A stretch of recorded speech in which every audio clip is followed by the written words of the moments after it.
I'll go through a set of slides very quickly, and I'm afraid I'm complimenting but not necessarily entirely agreeing with Ines, because my thesis is that actually allocation comes as an issue rather late in the day.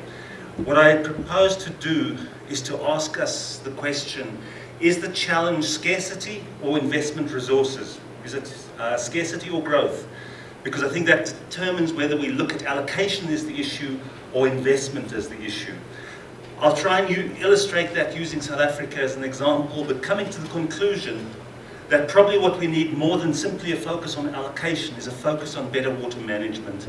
And just to kind of reinforce the point, illustrate how if you good management together with cooperation either at regional or national level can really make a difference to ISG, inclusive sustainable growth.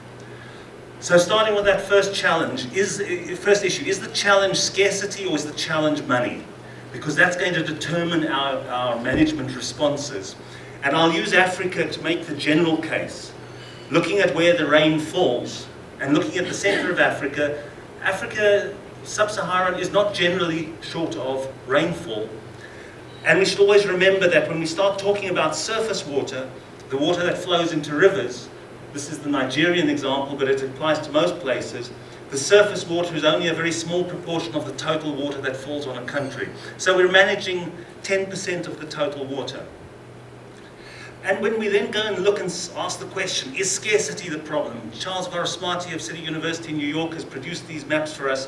We're trying to get him to model availability of water on a regular basis. Again, when we look at Africa, we see a slightly different picture.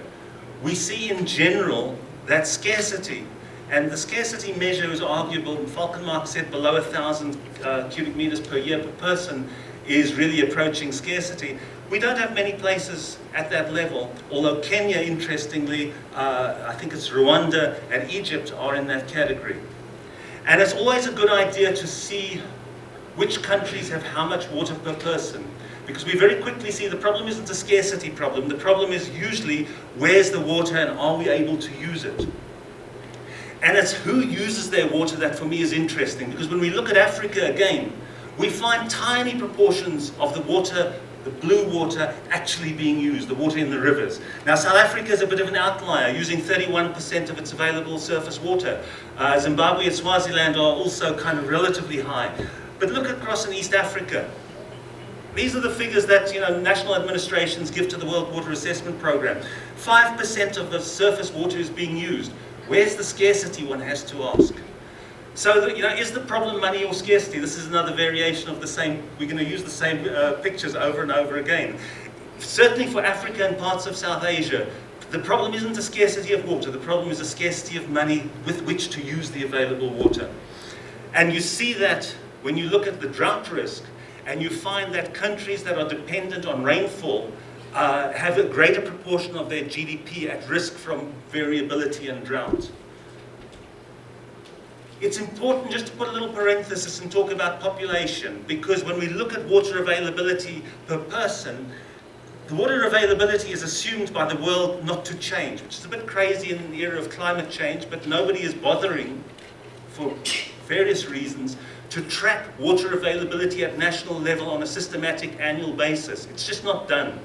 But when we look at why water availability changes, and we look at what the position was in 1990, how many of these African countries were water stressed, and we compare with what's likely to be in 2025, the change in water scarcity and water stress is entirely due to population. That's why the numbers change in all the handbooks. It's nothing to do with the water sector, and we should always remember this population pressure, particularly in Africa. It's important to understand also how water management supports economies, how the institutions work. You take a highly variable river flow, you're stuck with a very low reliable flow, which is what you base your development and growth on, and you're subject to very high maximum flood flows, which are the ones that do the damage. You make an intervention. It could be a management intervention or it could be an infrastructure investment. What you do is effectively you increase the reliable flow. You open up opportunities through that management intervention. You protect communities by reducing flood flows, theoretically. And essentially what we say is that more reliable flows at a higher level guarantee greater investment or underpin greater investment and greater productivity. And that's what water management is essentially about. We tend to miss that point. So, using South Africa to illustrate the point, what we've found is that the relative scarcity of water in South Africa hasn't been addressed by allocating water from one user to another. It's actually been addressed by getting new users who usually add value or get more value from their water to invest in making more water available. And because of that, although South Africa is using a relatively high proportion of its water, it actually can meet its needs relatively easily beyond 2030 with climate change and various other factors. Quality is actually one of the greater problems rather than quantity. I won't go into the details, simply to say that based on national planning, there's plenty of water available in the national aggregate for South Africa, but we have to remember that water is a local issue, and it's actually the availability locally that's usually the great challenge. And that's why when you plan water, you don't plan for the country, you plan for a set of systems. And what we find is that if you're rich enough, if you have the economic resources, if you've had that growth that we've been talking about, you can actually grow. So look at the way that the water supply to the Johannesburg area, the economic heartland of South Africa, has grown from 120 years ago, a few local springs owned by a couple of farmers. The miners needed more, they went and built a barrage and they took water from 50 kilometers away. Another 40 years they had to build a larger dam to keep that supply running.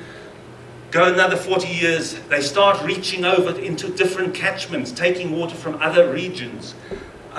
Give it another 30 years, they reach over into another country, not to use the water, because the water would flow into South Africa anyway, but to use the gravity of that country to bring the water to one side of the catchment rather than to the other.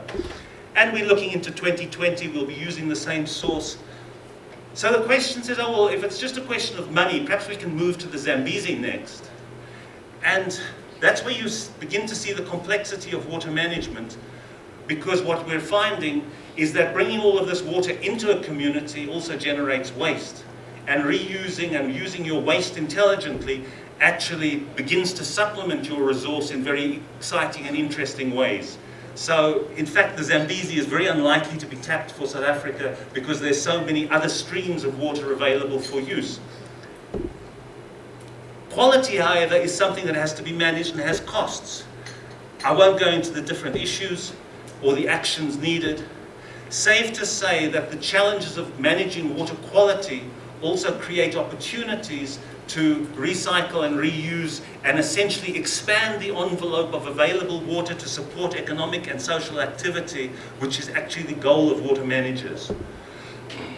But we shouldn't underestimate the social cost of turning tourism venues into green slime pools, which is what happens if you try and mix tourism and large quantities of urban wastewater.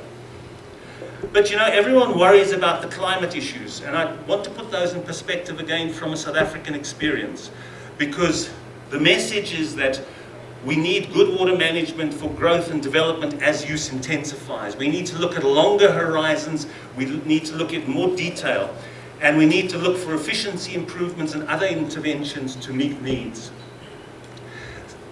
But the evidence that we have from South Africa is that although water is the medium through which most climate impacts are going to be felt, it isn't the main water availability, water supply challenge. The main challenges remain population growth, economic development, urbanization, and the need to reserve some water for environmental protection, which is a growing demand in societies whose wealth grows and whose preferences change.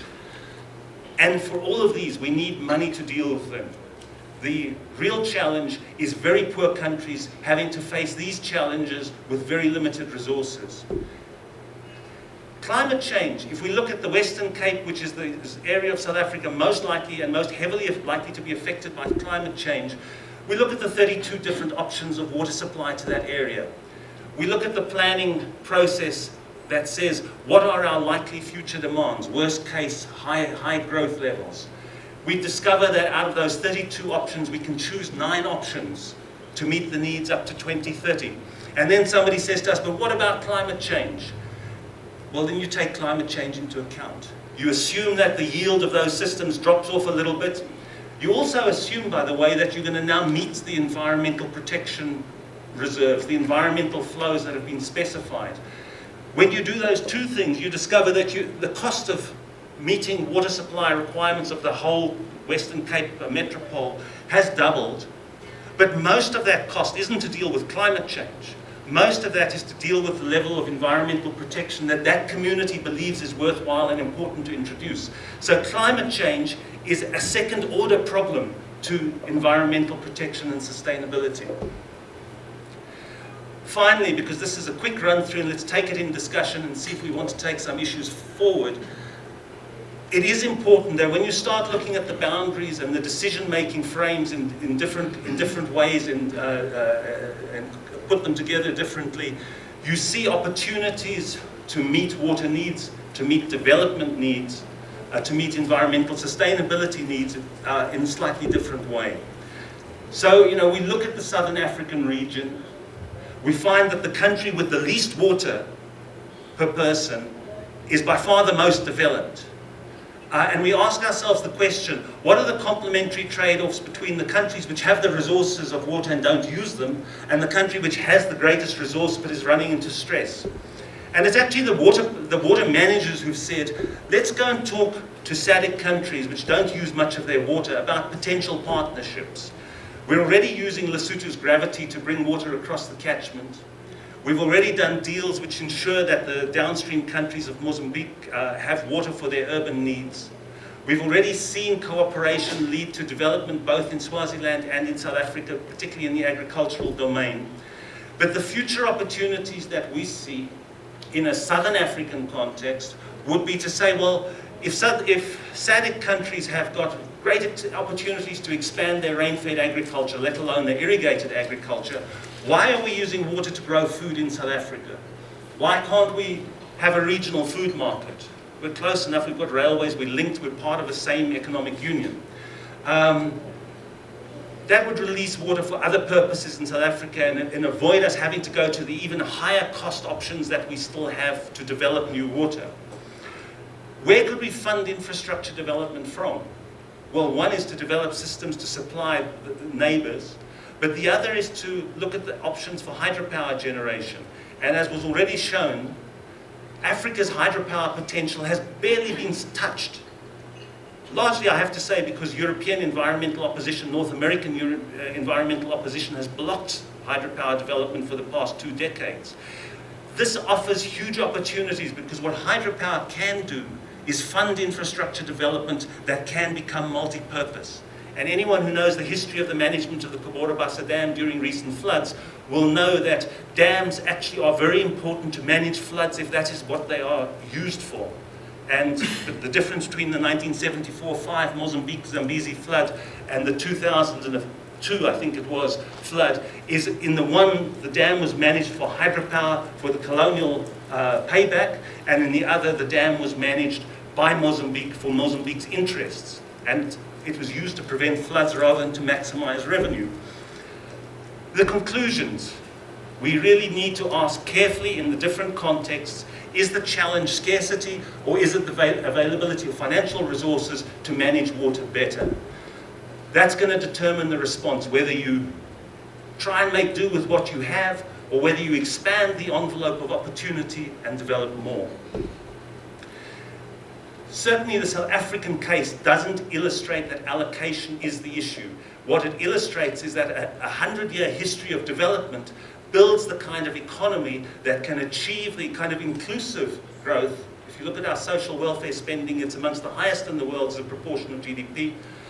So we can build economic inclusion as long as we have the economy on which to do that. And water development, rather than intersectoral allocation within a small envelope, is what's done that.